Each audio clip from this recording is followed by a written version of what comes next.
Control, उसका regulation, उसके नियम तय करना चाहते हैं। आपका ऐसा क्या इंटरेस्ट डेवलप हो गया इनकी प्रॉपर्टीज पे? देखिए, जैसा मैं आपको ही सुन रहा था, आप ही कह रहे थे कि वक्फ बोर्ड के अंदर कितना धांधली होती है, किस तरह से जमीन माफिया वक्फ की जमीन को कब्जा करके अपने निजी हितों में बेच देते हैं। ऐसी आपको सैकड़ों घटनाएं देश के अंदर मिलेंगी। जो चीज सार्वजनिक संपत्ति है, चाहे किसी संस्था की हो, चाहे वो जनता की हो, चाहे सरकार की हो, वो सार्वजनिक संपत्ति होती है।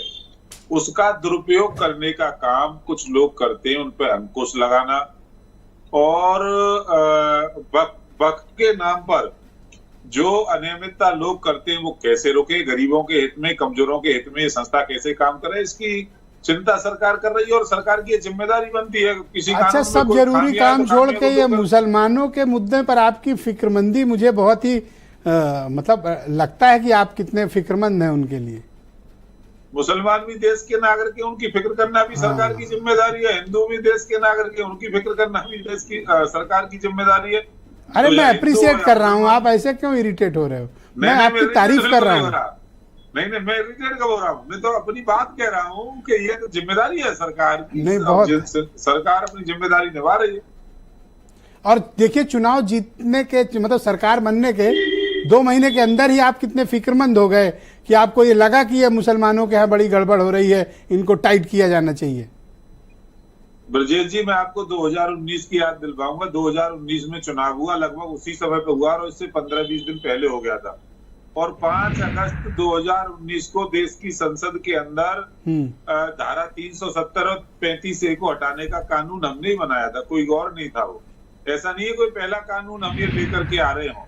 और आज कश्मीर के अंदर देखिए किस प्रकार शांति है, कश्मीर कैसे आज विकास की ओर आगे बढ़ रहा है और वहाँ किस तरह से आतंकवाद का खात्मा हुआ है। सर बिल्कुल समझ दूंगा। तो अब ये तो अपना सोच। सर 2 और सवाल हैं, फिर मैं आपके मित्र सुरेंद्र राजपूत को बुलाऊंगा जिनके लिए आपने रिकमेंड किया कि उनको आउट ऑफ टर्न बुलाया जाए पहले।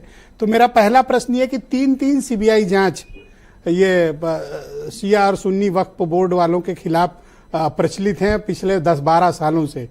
आज तक न किसी की अरेस्टिंग हुई, न सीबीआई ने कोई चार्जशीट दी। हाँ, सुरेंद्र राजपूत के एक दोस्त हैं, उन्होंने अपना नाम जरूर बदल लिया। देखिए, बहुत बड़ी धांधली बने भी तो त्यागी बने, ब्राह्मण बने। बहुत बड़ी धांधली जमीन की जो है वक्फ बोर्ड के अंदर हुई है। एक और किसी भी जमीन को अपनी बना देना ये भी एक धंधा बन गया था। अभी एक भी बिल्डिंग देख रहा था, आपके चैनल में शायद चल रहा था कि वहां बहुत सुंदर सरकार ने, उत्तर प्रदेश सरकार ने भवन बना करके खड़ा किया, उससे वक्फ के नाम पर अवैध कब्जा करने का काम कर रहे थे। दिल्ली के अंदर रात को एक चैनल में मैं देख रहा था, सीआरपीएफ की जमीन थी, उसमें बोर्ड गाड़ दिया जा करके। आज वहाँ सीआरपीएफ का कैंप है, देश की सुरक्षा करने का काम सीआरपीएफ के जवान कर रहे हैं।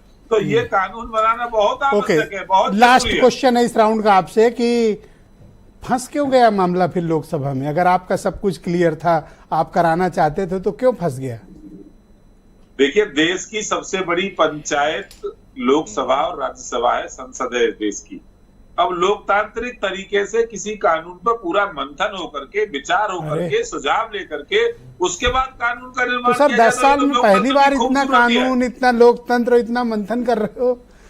ये लोकतंत्र की खूबसूरती है कि सब लोगों के विचार जानने के बाद कानून का निर्माण। I really appreciate you. आपने